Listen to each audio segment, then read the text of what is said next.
Alright, I briefly want to show Maschine Studio and the new version of Maschine.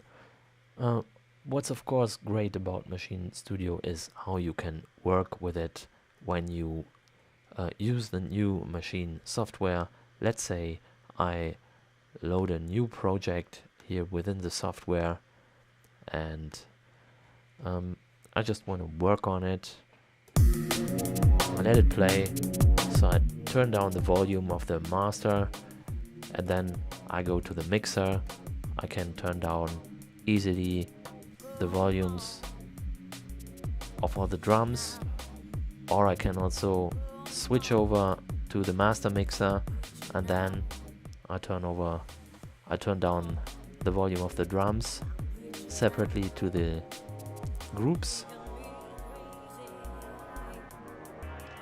And I can also see the arrange window here where I do now have a bar measure, and I can also see the bar measure here, but that doesn't change the fact that if I change the pattern length, then all the bars don't mean too much, because those patterns are not lying fixed on some bars, they get moved.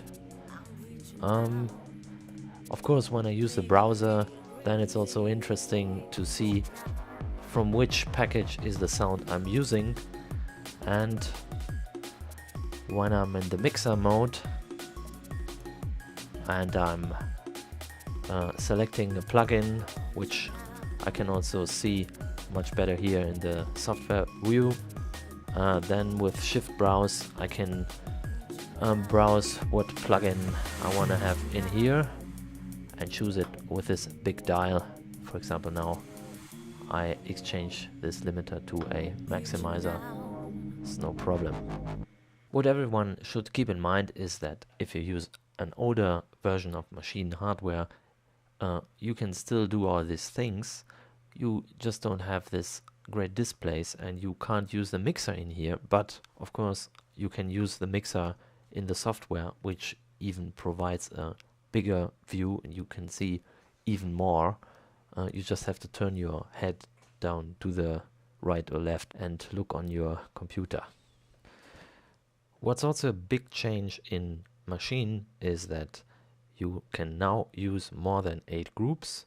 You can use 8 groups on 8 different group banks. So if you use a shift group, so you see group bank A, group bank B, or group bank C, there's nothing in there now. And this is also the case for the sound.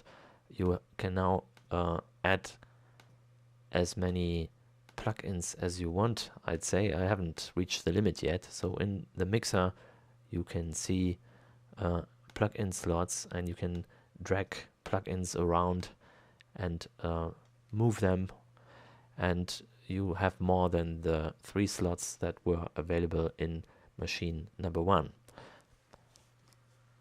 Also, you can now have MIDI assigned to different parameters. For example, here for the sound, you just hit the learn button and you can either assign MIDI or host parameters like in Contact.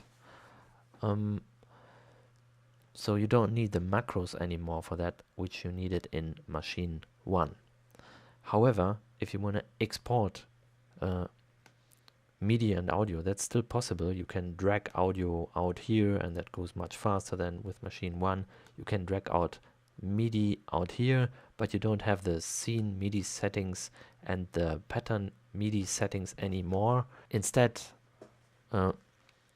it's more going with the fact that whenever you program something within Maschine, for each sound you always have the option to not only play it on one note but also on different notes.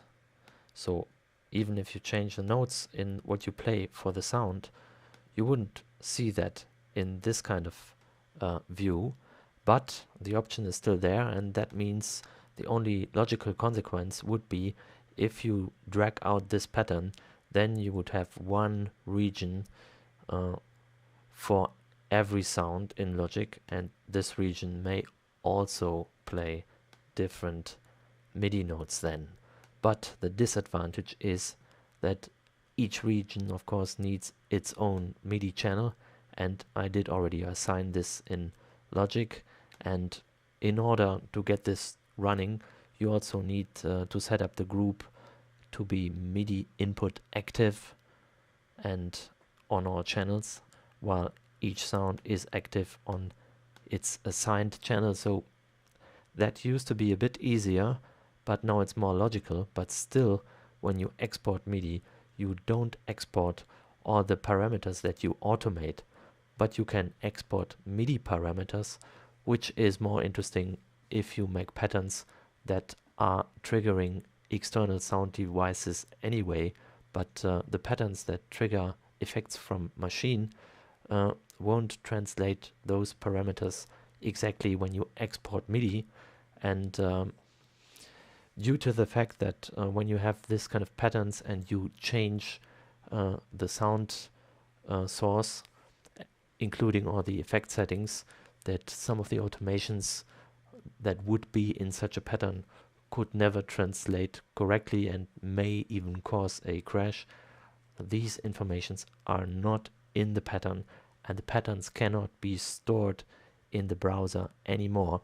Instead, you have the option to export MIDI patterns here from the group level, or MIDI patterns here from the sound level, and you can also import MIDI on sound and on group level, and then store these MIDI files as .mid files that can be and exported from all kind of other programs within certain folders. And to access certain folders has also become more easy in Maschine 2.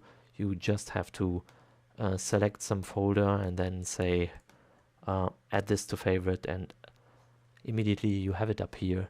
It's the same as in Battery 4. So where the patterns are now is different. You can see the patterns now. So now you can see the patterns here in this drop down menu and add pattern banks. So you have more than 16 patterns. It's the same with the scenes. You can see them here in the drop down menu and add scene banks. And there's another change here. If you want to choke or link some pads, you do this now in this display, and here you can select if you want to hear what you load, and then here you can select to load things with one click. If it's out, then you load things with 2 clicks. And if you're in the library and you have some kits, you can select if you also import a pattern when you load something. So one more little trick. If you want to quantize something within the software, you can't find it in version 2.02. So you need to push Alt Q for quantize, or Shift Alt Q for 50% quantize, and then it will quantize within what you set up down here. For example, now you could use this new tool here to select, for example, these nodes, and then with Alt and Q, I quantize them. Also, another trick is that when you solo a sound and you want to solo an additional sound within the software, you just hit the second sound here, and then you have several sounds selected for solo.